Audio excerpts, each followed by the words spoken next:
Please welcome comedian Arthur Chu. Hello, everybody. So, as you can see, that's my name, Arthur Chu. A lot of you are probably wondering who the hell Arthur Chu is. If you know who I am, you might have read some of my writing on the Daily Beast. I've written about culture and politics on that site. I've also written some, pop culture fluff on mental floss, and I've written about issues of race and representation on NPR's Code Switch. But let's be realistic. If you actually know who I am, it's because when I was on national TV from January to March on Jeopardy. So if you don't recognize me, here's the picture. That's me. I've lost a little bit of weight since then, but if you don't recognize the name Arthur Chu, you might recognize the epithets that people call me, the Jeopardy jerk, the game theory gangster of Jeopardy, and other things that aren't printable. So I'm no stranger to controversy. I've had my baptism of fire, being on national TV and disliked for how I played a game show, so I figured I might as well use my 15 minutes of fame to talk about other controversial things and see if I can get even more people angry at me. So when I was asked to come to Techmanity because of an article I wrote for the Daily Beast that went viral, I decided to take the bull by the horns, and the topic that I chose, to quote one of the great sages of Saturday Night Live, Tim Meadows, is, does the internet have a lady problem? Or those three words that everyone loves to hear, sexism in tech. And I speak only as a user, as a content creator. I know very little about the behind-the-scenes world of tech. I only know the effects that it has on me, people I care about. And the big question people always ask, it's always a sort of two-sided thing, is technology, has it been good for society, for our relationships with each other? Has it built bridges, allowed us to have new modes of expression, allowed voices to be heard that haven't been heard before? Or has it been bad? Has it alienated us from each other? Are we addicted to our phones? Are we losing our ability to relate to each other on a human level because of how technology has filtered our relationships with each other? And usually what people say is that it's neutral. That's the safe thing to say, right? That there's nothing new under the sun, that anything bad you see on the internet today was in newspapers and penny dreadfuls a few generations ago, that every generation has its trolls and has its toxic cultures. And to some degree, I agree with that, but I think that's not really going far enough. It's not that technology doesn't change anything. If it did, we would all be wasting our time, developing technology, purchasing technology.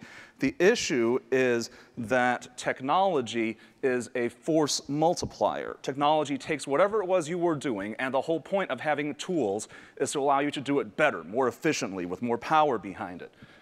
That is a lever from a third grade physics textbook. It's a class 1 lever if you care about it, but it's a tool for allowing you to exert greater force over a shorter distance or less force over a greater distance, but to transform what you're able to do. So there are many things that we as human beings do to each other, many ways that we relate to each other. Some are good, some are bad, and technology allows us to do the good things better, but it also allows us to do the bad things worse. And I could go on at length about things that I am not an expert on, about inequalities that have been exacerbated by technology, inequalities in the labor market, inequalities in various commercial markets. That's not something I'm an expert on. What I am an expert on is internet trolls. So I'm going to talk about that.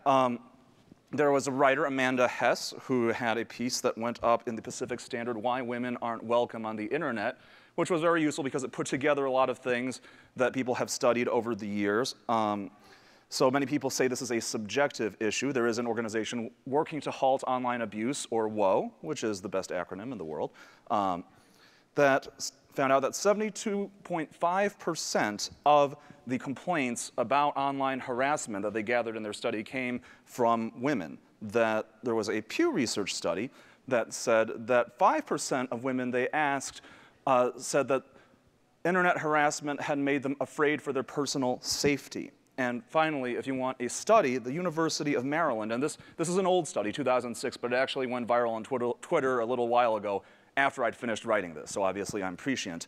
But they did an experiment where they created bots that didn't post any content, that just appeared in various communities to see if they would get random anonymous harassing messages. On average, Bots that were designed to have names that seemed feminine received 100 harassing messages per day. The number for male or neutral sounding names was an average of 3.7 harassing messages per day. There's the fact that ExoJane reported on their fellow website Jezebel having a serious problem with people posting videos of offensive, obscene content as spam in their comments section, to the point where the only solution was to shut down embedded video in the comments. And obviously, this is not a typical problem that comment sections have, and for some reason, websites that are geared towards a female audience and talking about feminist issues have this problem. The closest thing I can give you, though, to a double-blind experiment is in response to the 2014 Isla Vista shootings. There were various writers who talked about the role of media that led to the Isla Vista killer's lengthy manifesto about how he wanted to kill people in order to get revenge for his lack of romantic success with women. One of those people was Anne Hornaday, who is a film critic for the Washington Post, and one of those other people was Arthur Chu, who was a random Jeopardy contestant, blogger, who wrote something that went viral and got invited to speak at Techmanity. And Hornaday writes an article for the Washington Post about the role film culture may have played in the Isla Vista shooting, mentioning the film Neighbors and Seth Rogen. It was a very respectful, very mainstream kind of piece. Arthur Chu wrote a similar piece talking about nerd culture, gamer culture, that was actually much harsher in tone, used a lot more obscenity. You know, I'm not a very, this is as filtered as I get. And there was a random Tumblr blogger named Pop Torts, so I have to give this person, I don't know them, credit for doing this study, who was interested in looking at the reactions on Twitter after these incidents. And they counted the tweets sent out in the wake of both pieces. For my piece, for Arthur Chu's piece, there were 75% positive messages sent on Twitter or in the comments section of the website where it was posted. Of the negative or neutral comments, 2% of them were personal attacks, by which I mean there was one tweet that was a personal attack that I saw. And Hornaday, by contrast, had a very different reaction. Even though her article had basically the same content, she received 23% positive responses, and out of the remaining negative responses, 47% of them consisted of personal attacks. And a lot of these came because Seth Rogen, the actor from the film Neighbors, took personal offense. This went viral, and she became the locus of a bunch of defensive attacks. Why was it different? Well, the articles were not identical. Our internet profiles were not identical, and yet I find that as a man, I can be much more inflammatory on the internet and get a lot less blowback. It's something that we call interneting while female, and it's been reported on a lot. Obviously, sexism was not invented with digital culture. Sexism goes back at least as far as 50 gazillion BC, according to anthropologists. But the internet is a force multiplier. The selling point of the internet, the value proposition of digital communication, as we call it, is the network effect.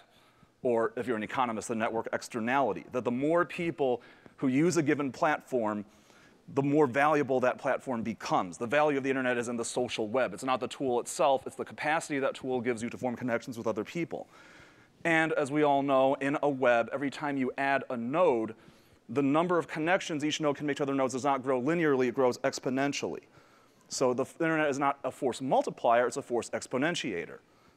That's the best graphic I could find for that concept. So some fake math, right? 3 minus 2 equals 1. If we were to multiply those numbers linearly, the difference would also be multiplied linearly. And to me, this is what people mean when they say there's nothing new under the sun. Newspapers created the potential for hostility and skewed messages and abuse. The Telegraph did that. The internet's doing the same thing. I would say that if we're not multiplying by a linear factor, but we are squaring the coefficients of 3 squared minus 2 squared is 5. It's not twice 1, it's 5 times 1. This is obviously a strained analogy, but if there's a difference between the social power that white people and black people have in our society, and we attribute that difference to racism, if we build a social web that's based on leveraging the social power you already have, we get more racism, not less of it. If we build a system around leveraging the power that people already have, men's existing greater social power leads to more sexism, not less of it. By the way, an equation of the form x squared and y squared equals a constant is a conic section. If the coefficients of x and y are both positive and the difference between them is positive, what's the cut? Okay, it's all clearly been a long time for all of us. It's a hyperbola. And so I was going to call this talk hyperbolic oppression, which I found was a funny pun because when you show people the kinds of reactions you get when you talk about feminism as a woman on the internet, people tend to think you're exaggerating. If the math is wrong, it's a good pun, I don't care. So, supply and demand. The problem with supply and demand as a concept that we use to justify free market interactions based on the idea that it leads to everybody getting an equal opportunity to get what they want is that we don't start off on an equal playing field. Those who have a greater amount of purchasing power can shape the market to be more like what they want. They can have a greater influence on pricing. The rich get richer. This is literally true in the economy, and there's a whole conversation to be had about that in terms of financial capital. But when we're talking about social capital, the fact that we build a network around global connectedness, anonymity, and speed of communication means that people who are early adopters, people who start off with greater investment in a platform, with a greater perceived right to speak, and who exist in greater numbers can drown out people who are later adopters, who have less of a perceived right to speak, who exist in fewer numbers. And you see this in the lopsided way that various social networks on the internet operate. You see this with the way Wikipedia, which was supposed to be a content-neutral platform for collecting encyclopedic information, had 30 times as much information on various generations of transformers as it did on Chinese poetry for all of Chinese history, because there was a cultural bias in the kind of person who edits Wikipedia. There's a cultural bias in the kind of person who is on Twitter. There is a cultural bias in the kind of person who's on Reddit. There's a cultural bias in the kind of person who posts Airbnb listings. These tools have given everybody more power to speak and more power to connect, but they haven't done so equally. And there's a very clear sense in which, in this particular topic that I'm talking about, men who feel like they are being harmed by women speaking up against them, transgressing against them, criticizing them, have much more power in the social web to blow back against women who speak up than vice versa. So I believe in the potential of technology to empower people. My question is, who are we empowering and to what degree? I am very happy about stories I hear about technology empowering the powerless. I'm very unhappy about the potential that it has to empower the powerful. Thank you.